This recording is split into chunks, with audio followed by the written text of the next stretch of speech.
Assalamualaikum warahmatullahi wabarakatuh. Halo sahabat pembelajar ASN Kota Tangerang.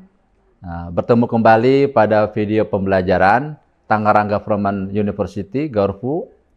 Kali ini kita akan membahas tentang kesehatan dan kesejahteraan hewan kurban di Kota Tangerang.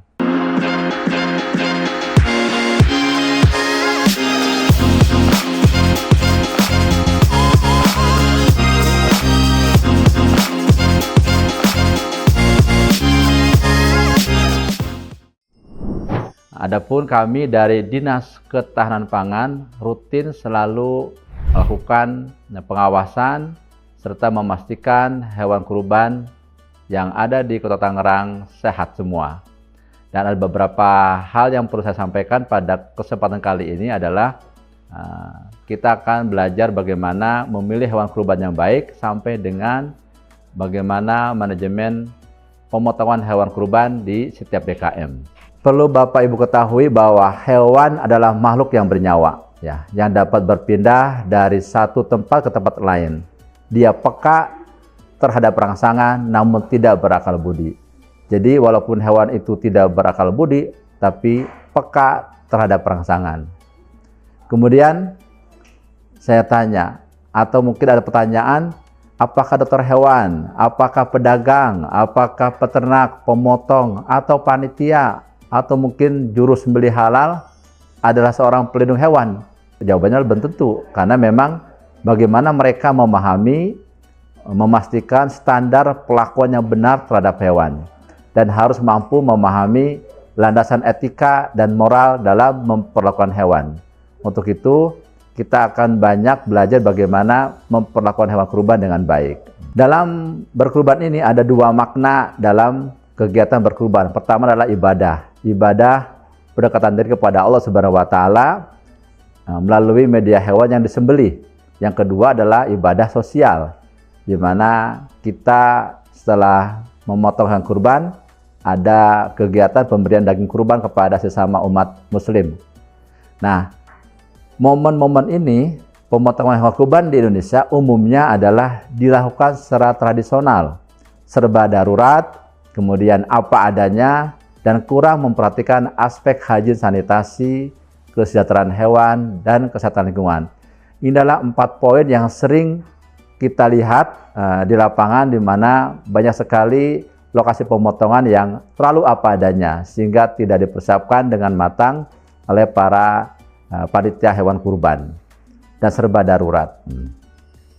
Kemudian, karena memang umat kita, umat Islam begitu tinggi dalam pelaksanaan hewan kurban, itu muncullah tempat-tempat penjagalan hewan yang serba dadakan, seperti di halaman masjid, halaman sekolah, pinggir jalan, beberapa lokasi lapangan, juga termasuk tempat-tempat terbuka lainnya.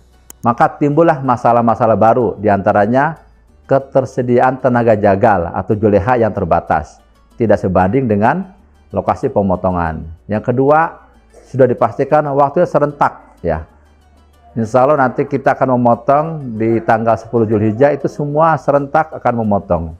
Maka perlu ada tenaga yang profesional dan biasa memotong hewan kurban.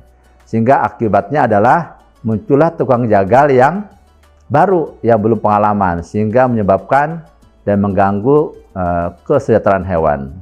Baik, kita akan bicara bagaimana tips bagaimana memilih hewan kurban dan syarat-syarat utamanya. Mungkin dari MUI akan lebih detail, akan dijelaskan, namun saya akan ingatkan di sini. Pertama, hewan kurban harus sehat, tidak cacat dan tidak kurus, dan juga cukup umur, di mana itu syarat sah hewan kurban yang layaknya kita siapkan untuk ibadah kepada Allah Subhanahu wa Ta'ala.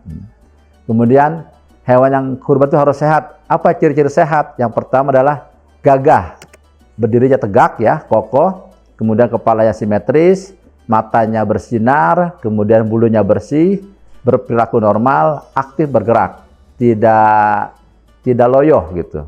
Nafsu makannya baik, cenderung biasanya kalau hewan kurban kan jantan, sering aktif dan dengan hewan yang lainnya, dengan teman-temannya. Kemudian lihat cermin hidung, bagian moncong hidungnya, baik pada sapi maupun pada kambing. Kalau agak basah itu adalah sehat, kalau agak kering berarti sakit. Gitu. Kemudian lihat kebersihan bulunya. Nah, ini biasanya masyarakat sudah tahu mana kambing yang sehat, mana yang kambing yang tidak kurang sehat, sehingga dari bulunya sudah kurang bagus. Kemudian tidak cacat. Biasanya kita temukan ada beberapa ternak yang buta, itu termasuk cacat ya. Patah tanduknya, robek telinganya, atau mungkin putus ekornya, yang jelas pincang ya. Jangan sampai kita membeli hewan kurbannya itu saat dituntun itu pincang, kita cek. Dan testisnya atau organ reproduksinya itu normal, ada buah jakarnya simetris, lengkap. Kemudian cukup umur. Nah, ini ada 3 ya. Syarat umum hewan kurban: telah berganti gigi ya, musnah, kemudian saknia 1 tahun masuk ke tahun kedua untuk kambing domba, dan 2 tahun dan masuk ke tahun ketiga untuk sapi. Kemudian jaja'ah, telah genap berumur 6 bulan untuk domba ekor gemuk. Ini dapat dicek umurnya lewat gigi ya. Jadi Bapak Ibu bisa lihat umur hewan dari gigi ternak bagian rahang bawah. Ini gambarnya ya, ada gigi susu yang paling kecil, kemudian gigi yang besar, berganti gigi tetap paling bawah. Kemudian, nah nanti kalau Bapak Ibu beli di peternak, pastikan dibantu oleh peternaknya, dan DKM atau kita sebagai masyarakat harus mampu melihat umur ternak lewat pemeriksaan gigi. Ya. Nah, ini beberapa gambar terkait dengan pergantian gigi susu menjadi gigi tetap, di mana kambing domba telah genap berumur dari 1 tahun.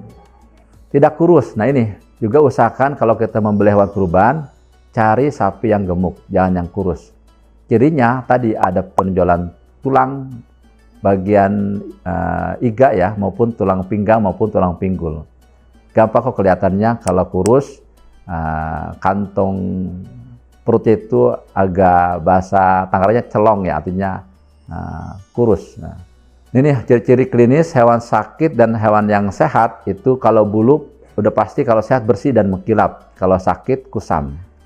Kemudian kalau kulitnya, kalau hewan sehat bersih dan tidak ada luka. Kalau hewan sakit biasanya ada luka atau keropeng ya. Kalau gerakan dari hewan sehat itu ada lincah dan aktif, reaktif. Hewan sakit itu ya menyendiri kadang, lemah, diem gitu, pasif ya. Nafsu makannya yang sehat itu baik, kalau kasih makan dia langsung makan, kalau yang sakit dia makannya dikit-dikit. Terakhir saraf lendir nih bagian mulutnya atau mata gusi bisa dilihat itu berwarna cerah pink. Kalau hewan sakit itu pucat. Cara nafasnya teratur, kalau hewan yang sakit itu agak sesak ya, tidak teratur. Lubang hidung, telinga, anus bersih, tidak ada bekas-bekas kotoran. Kalau yang sakit itu biasanya ada darah atau nanah atau mungkin beberapa cairan kental yang seperti nanah ya. Kotoran maupun air kencingnya tidak ada kelainan. Kalau hewan sakit biasanya warna kemerahan dan cenderung diare atau mencret. Nah, itu ada beberapa hal yang bisa kita pelajari bagaimana memilih hewan kurban yang baik. Sekarang kita ke lokasi pemotongan. Kita pastikan lokasi pemotongan itu sesuai dengan jalur yang baik ya, di mana syarat-syarat minimal tempat pemotongan hewan kurban itu tata letaknya harus disiapkan. Area penampungan hewan sementaranya, kemudian area penyembelihan hewannya, area pembersihan jeroan, ruang daging, ruang jeroan, penampungan limbah padat dan cair. Itu diharapkan setiap panitia DKM harus menyiapkan area-area tersebut. Kedua, fasilitas. Nah, biasa ini kurang konsen ya teman-teman panitia, pastikan tersedia pakan atau sumber air yang cukup dan juga peralatan-peralatan lengkap ya seperti golok, pisau, talenan juga harus disiapkan. Terakhir, siapkan SDM-nya. Jadi ada 3, areanya, kemudian sarananya plus SDM-nya. Nah, ada beberapa titik kritis yang harus disiapkan oleh panitia. Pertama adalah tentang lokasinya, dipastikan kebersihan tempat penampungan hewan, ya, kebersihan ternaknya, tempat perobohannya, penyembelihannya, pengulitan, penanganan jeroan, pembagian karkas, dan distribusi daging dan jeroan. Jadi semuanya harus disiapkan, dan ini sebagai pintu masuk biasanya titik kritis yang terkait dengan hygiene sanitasi.